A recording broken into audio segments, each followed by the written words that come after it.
Let's keep going. In the first half, we tackled a question: what is Chinese philosophy? Chinese philosophy is all about figuring out how to live our lives, which is no easy task. For over 2,000 years, Chinese philosophy has revolved around this central question. So, what's the first step in getting our lives in order? It's transcendence. It means disconnecting ourselves from the everyday world because our hearts have this limitless side that can't be satisfied by material things. That's why the first step is called transcendence.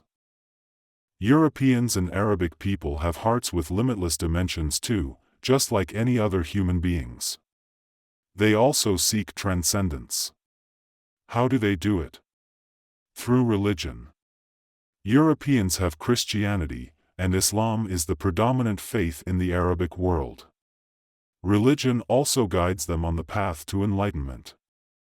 Christianity has its roots in Judaism, and in Judaism, the fundamental idea is to understand human existence. According to their beliefs, every person carries the weight of sin, the original sin. This stems from the story of Adam and Eve, who disobeyed God's command by eating from the tree of knowledge, which gave them rationality. That's when sin entered the picture. As a consequence, God kicked Adam and Eve out of the Garden of Eden. Why did he do that? Well, it was to prevent them from eating from another tree, the tree of life. By eating from the tree of knowledge, they defied God's command, gained knowledge, and started thinking they knew everything, were invincible, and could conquer anything. So, God punished them. What would have happened if they had also eaten from the tree of life in the Garden of Eden? They would have lived forever, just like God. But God expelled them, and that's how humans came to exist. On the one hand, we have the ability to gain knowledge and understand everything, but on the other hand, we always face a sense of emptiness and, in the end, death. The truth is, our existence is fundamentally limited and insignificant, which clashes with our desire for endless growth and potential. Chinese people have recognized this reality for a long time. Remember what Xunzi said? Life has its boundaries. Our lives have limits, but knowledge has no boundaries. It's like we're bound by the edges of the world. Attempting to pursue the boundless with the limited, that's a dangerous path. In other words, it's always doomed to fail when we try to attain infinite knowledge with our finite lives, as Xunzi wisely pointed out. In the context of Judaism, the early prophets understood this well. They recognized that even though they could gain vast knowledge through rationality, they shouldn't forget how limited and insignificant they were. In Judaism, knowledge isn't something to be proud of but rather seen as a sin. Makes sense, right? Just imagine if someone believed their knowledge could keep expanding endlessly, that their rational abilities could conquer anything, and they completely ignored their fundamental smallness and insignificance.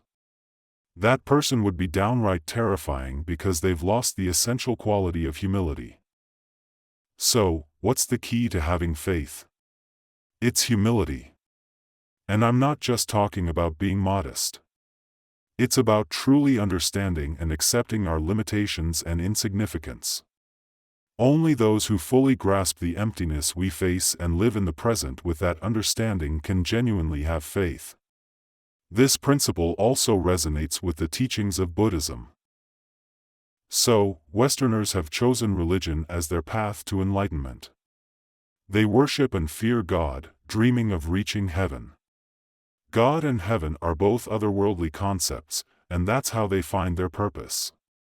On the other hand, Chinese people don't rely on religion for enlightenment, they turn to philosophy instead. We have our own path, the philosophical path, while they have their own path, the religious path. In the European Christian tradition, something important happens shortly after European babies are born: baptism. They become part of the church. As they grow up, they're expected to read the Bible.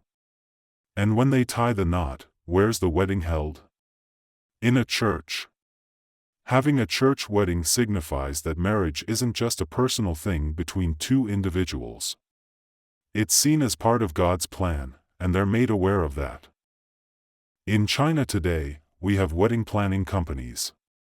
The couple and the wedding planner can discuss and customize the whole ceremony, deciding what to include and what to skip. But in a religious wedding, is it something you plan yourself? I've been to church weddings, and it struck me that as regular people, we don't have a say in the proceedings.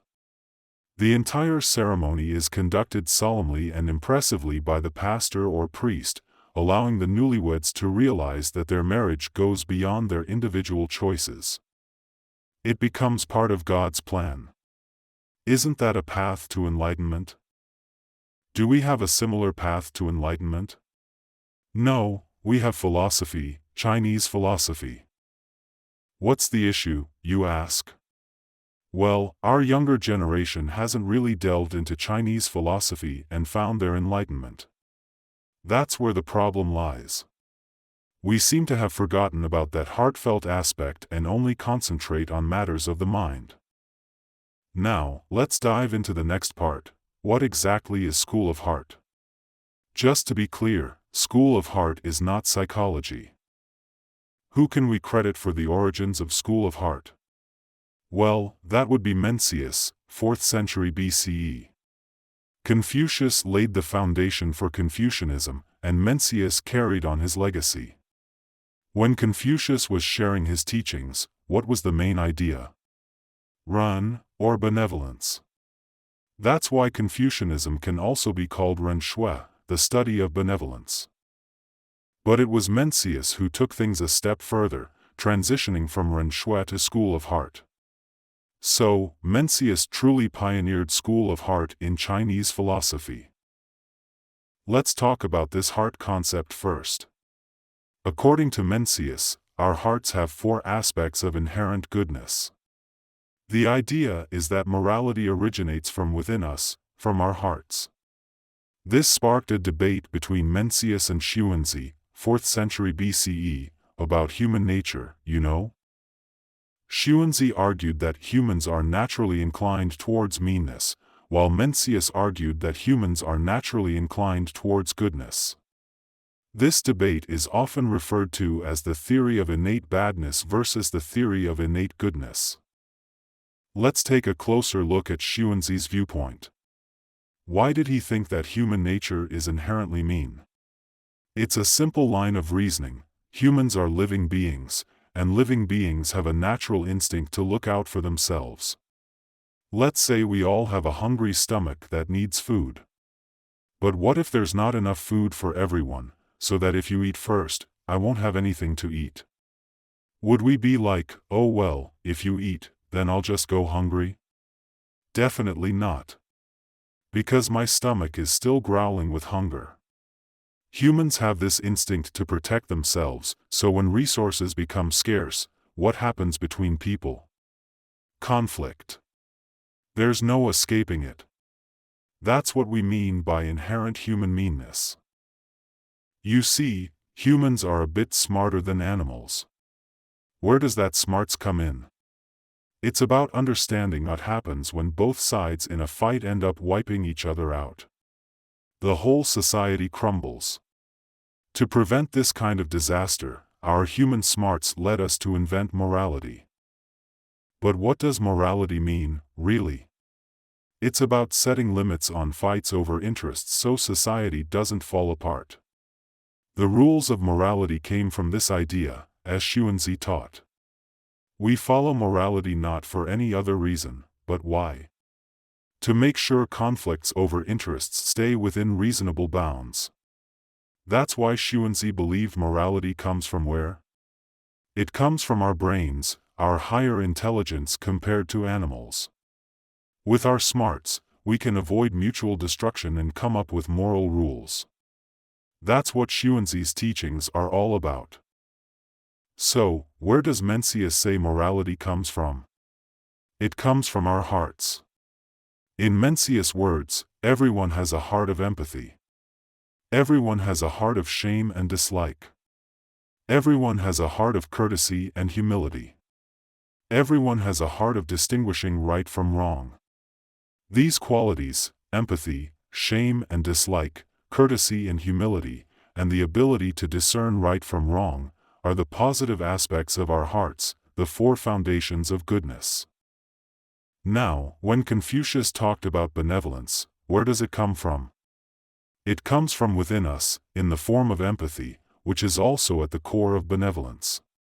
Confucius spoke about benevolence, but he didn't explicitly tell us where its basis lies, in the aspect of empathy. So, how would you translate this emphatic heart into English? Let's try using heart and see what happens. If you've learned English, you know that heart can simply mean what? The organ in your chest. That's why Mencius' idea of the heart can't be translated as heart. After all, animals have hearts too. Is there another English word we can use? Mind. If you've studied English, you're familiar with this word, but even that doesn't work. Mind refers to consciousness, the mental state. It's also the subject of scientific research, known as psychology. Psychology studies the mind, while biology, for example, focuses on the physical heart. Mencius' study of the heart isn't about the physical heart or psychology. The heart he talked about goes beyond biology, right? And what else does it go beyond? The realm of psychology. That's the heart Mencius was referring to. In English, we can't find a good word for translating the above concept of four hearts. Conscious is about being aware and refers to a state of mind, so it can be studied in psychology. But in English, we don't have a word that fully captures it. On the other hand, in German, they have a word called Gemut. Now, imagine you're translating German philosophical works into English and you come across the word Gemut. What do? You have to use the English word mind for translation, but make sure to put it in parentheses and include the original German word Gemut after it. This reminds us that even though we're using mind, it's actually Gemut. What does this tell us? Why can't we find a suitable word in English to translate the concept of the heart as discussed by Mencius? It suggests that this aspect is missing in the intellectual thought of English-speaking nations. The fact that German has Gemut shows that this aspect exists in the intellectual thought of German-speaking nations. So, we can understand why English philosophy and German philosophy took different paths in their development. English philosophy embraced empiricism because they didn't have that concept of Gemut. On the other hand, German philosophy, from Kant to Hegel, recognized Gemut, which is not about empirical philosophy but rather speculative philosophy. In Chinese philosophy, the concept of the heart has been discussed since the time of Mencius. It's not exactly the physical heart or the mind. Does this heart truly exist? So, in the debate between Mencius and Xunzi, one arguing for innate goodness and the other for innate meanness, which theory is right? Many people think this question will never have a clear answer, that it's an age-old philosophical problem with no solution. But that's not entirely true. When Xunzi talks about human nature being inherently evil, what is he really referring to? He refers our biological nature, our natural instincts. When Mencius talks about human nature being inherently good, is he talking about our biology? Is it natural? It goes beyond biology, beyond nature. That's what we call the heart. The debate between these two philosophers is happening on different levels, different planes, you know? Xunzi is focusing on biology, while Mencius is delving into what you might call heart studies. So, what's the main question now? It's what Mencius asked: does the heart exist? You want Mencius to show it to us, but he can't, definitely not. However, we can logically prove that the heart he speaks of does indeed exist. How do we do that? Let's say someone goes and robs a bank, but later gets caught and brought to court. The judge asks the criminal to explain why they committed the crime. Here's how the criminal responds: "Hey, Your Honor, do you agree that I have a stomach? When it's hungry, doesn't it need food? And nowadays, don't we need money to buy food?" "Yeah, that's right. Now, Your Honor, I can prove that I've been broke for the past 3 months. Look at this evidence." The judge checks the evidence and confirms that the criminal has indeed been without money for 3 months. Now, it's the criminal's turn to question the judge. "During these 3 months of being flat broke, can I ask you, is my stomach still there?" "Yes, it is." "Does it need food?" "Yes." "And do we need money to get food?" "Yes." "So where's the money?" "It's in the bank, and that's why I went to get it." The judge realizes that everything the criminal said is true and announces their release. Can such a legal judgment happen? No, it's not possible. In any legal proceeding, the defendant is treated as a human being. What does that mean? It means recognizing that they all have a heart, as described by Mencius. It's because of this heart, as Mencius described it, that they have the ability to take responsibility for their actions, to have free will and be held accountable. It's not about the physical heart or the state of mind. Imagine a dog takes a bite out of you. What would you do? Drag it to court? Lock it up for 3 months? That's just plain silly, right?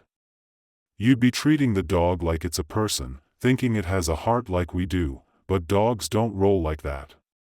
So, when a dog bites you, you give it a good kick, making sure it learns its lesson and won't dare to bite you again. A dog biting you is just a natural thing, and you kicking it hard is also part of that nature. Court trials, on the other hand, are more about society and how we humans operate. So, what's the basic requirement for society to exist? It's simple: humans having a heart. That's all you need. Mencius' teachings simply highlight this point, which is enough to back up his argument. Imagine there's this frail old lady who sets up a food stand by the side of the road. She sells stuff like bread and apples.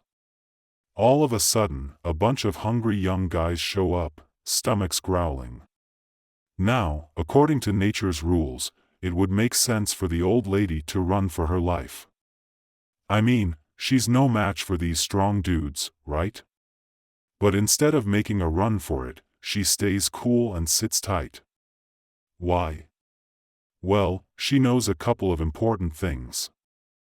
First off, a bunch of creatures have come up. Yep, they're animals all right, since they all have stomachs and need her food.